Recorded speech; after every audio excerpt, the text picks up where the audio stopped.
अगर भारत से जातिवाद खत्म नहीं हुआ तो ये 10,000 नहीं, भारत के अंदर करोड़ों लोग बौद्ध धर्म की दीक्षा लेंगे और बाबा साहब का सपना पूरा करेंगे।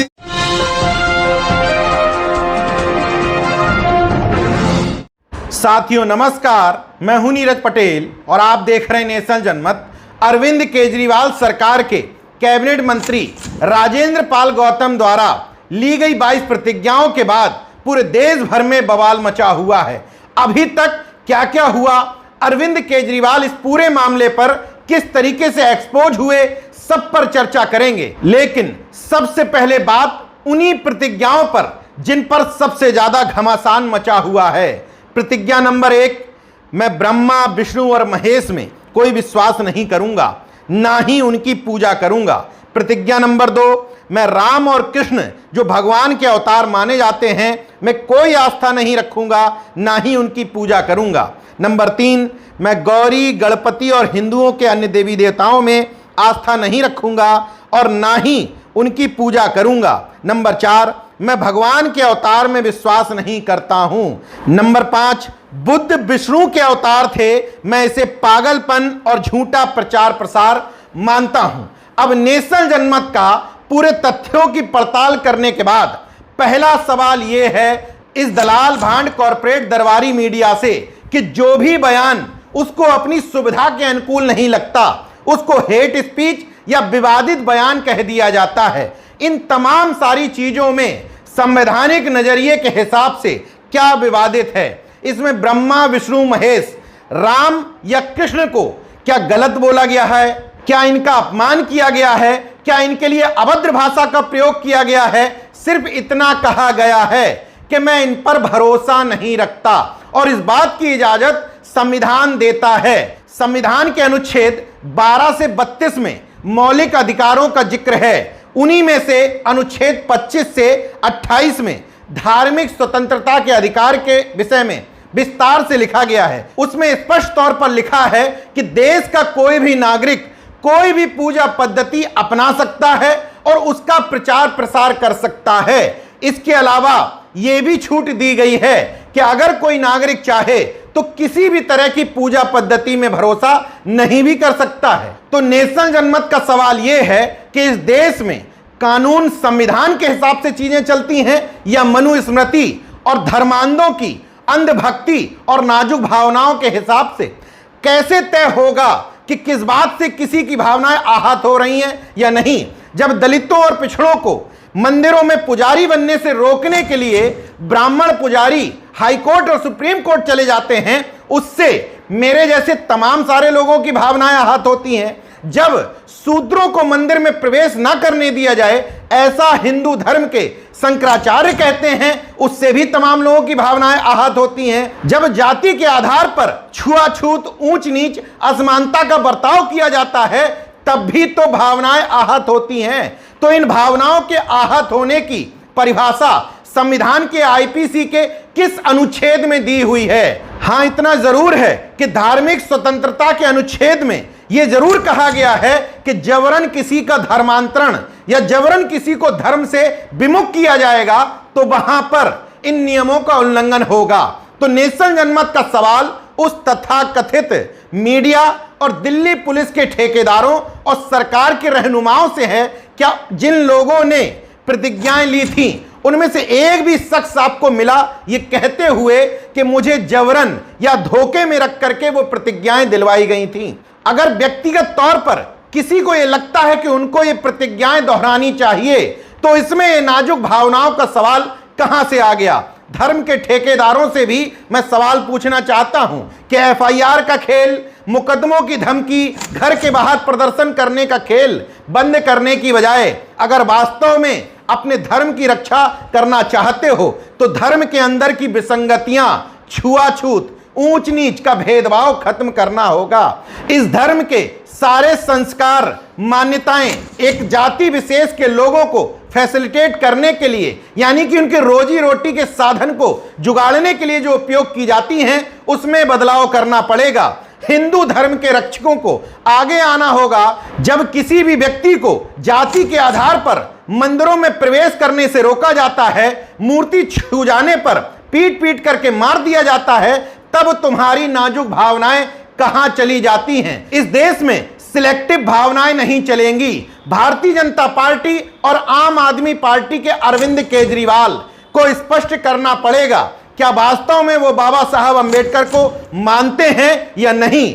अगर बाबा साहब अंबेडकर को मानते हैं और भारत सरकार का सामाजिक न्याय एवं अधिकारिता मंत्रालय बकायदा अपनी पुस्तक में बाबा साहब की उन प्रतिज्ञाओं को छापता है, भारत सरकार की वेबसाइट पर वो 22 प्रतिज्ञाएं पड़ी हुई हैं। भारत सरकार के मंत्री नितिन गडकरी और महाराष्ट्र के डिप्टी सीएम देवेंद्र फडणवीस जब नागपुर की दीक्षा भूमि में इस कार्यक्रम में इसी साल पहुंचते हैं तो इन 22 प्रतिज्ञाओं का जिक्र करते हैं।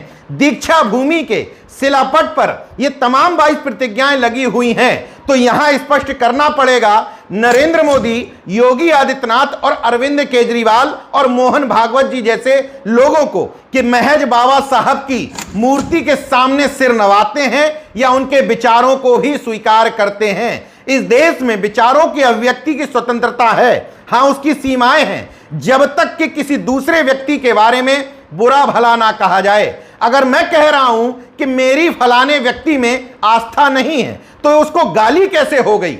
इस मामले में राजनीतिक खेल खेलने की बजाय धर्मरक्षकों को, दक्षिणपंथी संगठनों को, आरएसएस को, बीजेपी को तो इस बात का उत्तर खोजना चाहिए कि आखिर 1956 में बाबा साहब ने इस धर्म को क्यों त्यागा था और लाखों लोगों के साथ। और 1956 से लेकर के 2022 आते आते इस धर्म में कौन सी वो कुरीतियां, कौन सी वो विसंगतियां रह गई हैं कि आज भी लोग इस धर्म को लात मानने को तैयार बैठे हैं। इस पूरे मामले में अफसोसजनक बात यह है कि देश के संविधान की प्रस्तावना में ही भारत के स्वरूप को धर्मनिरपेक्ष, पंथ निरपेक्ष बताया गया है, मगर सरकारें इस तरह का बर्ताव कर रही हैं मानो ये हिंदू राष्ट्र बन चुका हो। मैं इस देश के संविधान को इसलिए सैल्यूट करता हूं क्योंकि 2019 में संविधान के हिसाब से ही मद्रास हाई कोर्ट ने एक निर्णय देते हुए कहा था कि नास्तिक को भगवान के अस्तित्व को नकारने का पूरा अधिकार है।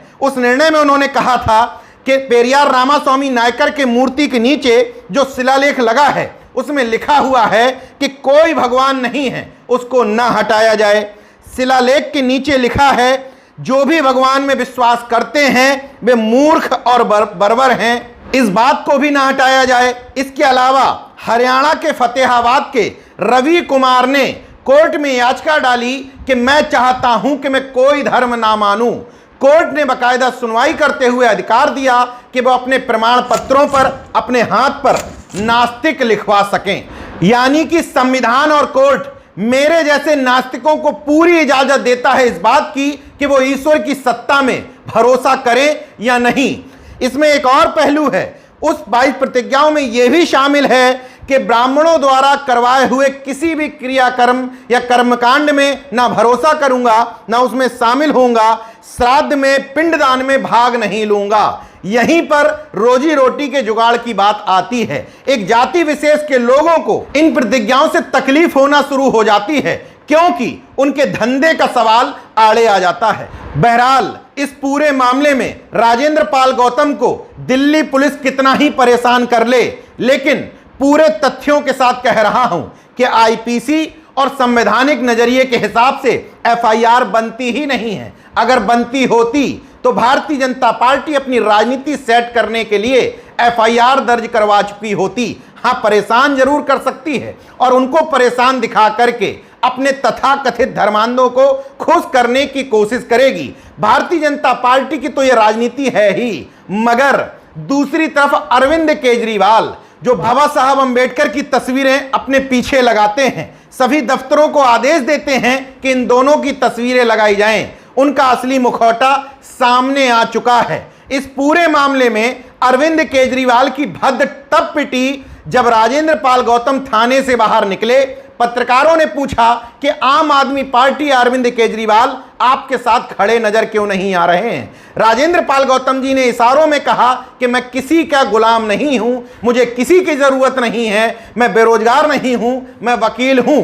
बाबा साहब के रास्ते पर चलते हुए जो कुछ भी खोना हो मैं हर चीज के लिए तैयार हूं। एक और संकेत दिया गया कि 14 अक्टूबर को दिल्ली में जो बैठक हो रही है उसमें वो कोई बड़ा निर्णय लेने के लिए स्वतंत्र भी हैं। आपकी पार्टी तो आपके साथ ही नहीं नजर आ रही है। दलितों के साथ जब भी कोई जुर्म होता है तो देश की सारी पार्टियां और उनके बड़े नेता चुप्पी साध लेते हैं। दलितों को अपनी लड़ाई खुद लड़नी पड़ती है और हम लड़ेंगे, हम डरने वाले लोग नहीं है। बाबा साहेब अम्बेडकर का सच्चा सिपाही हूँ, मेरे खून में गद्दारी नहीं है, मैं गद्दारी नहीं कर सकता। लेकिन अगर मेरे साथ होने वाले जुल्म पर इस तरह की राजनीति चलेगी तो मैं अपने समाज से चर्चा करके भविष्य के लिए निर्णय लेने के स्वतंत्र हूँ। लेकिन अगर भारत से जातिवाद खत्म नहीं हुआ तो ये 10,000 नहीं, भारत के अंदर करोड़ों लोग बौद्ध धर्म की दीक्षा लेंगे और बाबा साहब का सपना पूरा करेंगे। मेरे समाज के लोग तय करेंगे कि मुझे क्या करना है। बाबा साहेब के रास्ते पे चलूंगा, चाहे इसमें मेरी जान क्यों न चली जाए। नेशनल जनमत इसीलिए डॉक्टर अंबेडकर और बुद्ध को मानने वाले लोगों से अनुरोध करता है कि इन दोनों ही लोगों को मूर्तियों में मत खोजिए, किताबों में खोजिए। अगर मूर्तियों, मालाओं, तस्वीरों में खोजेंगे तो इसी तरीके से आपकी भावनाओं की सौदेबाजी की जाती रहेगी और वो दिन दूर नहीं जब आपका वोट बैंक पाने के लिए संघ के मुख्यालय पे भी संभव है कि बाबा साहब की मूर्ति को लोग पूजने लगे। वो चाहते हैं पूजते रहो। देश के संसाधनों का समुचित बंटवारा, हक, हिस्सा, सम्मान और अधिकार मत मांगो। बहरहाल इस मामले में बहुजन समाज के बीच में एक हीरो बनकर उभरे हैं, वो है राजेंद्र पाल गौतम। अभी तक अपनी बात से न झुके हैं न डिगे हैं, आगे भी बाबा साहब के सिद्धांतों पर चलने के लिए तैयार हैं। जिन लोगों को यह राजनीतिक स्टंट लगता है, नेशनल जनमत अनुरोध करता है तमाम सारे पिछड़े दलित नेताओं से कि आप भी ऐसा राजनीतिक स्टंट करो तो सही। याद है या भूल गए, लोटन राम निषाद ने कोई प्रतिज्ञा नहीं ली थी, महज इतना कहा था कि मैं राम में आस्था नहीं रखता। उनको समाजवादी पार्टी से बाहर का रास्ता दिखा दिया गया था। मौजूदा समय में एमके स्टालिन को छोड़ दिया जाए तो किसी भी पार्टी का मुखिया मुझे इस हैसियत में नजर नहीं आता जिसको पूरी तरीके से पाखंड विरोधी कहा जा सके।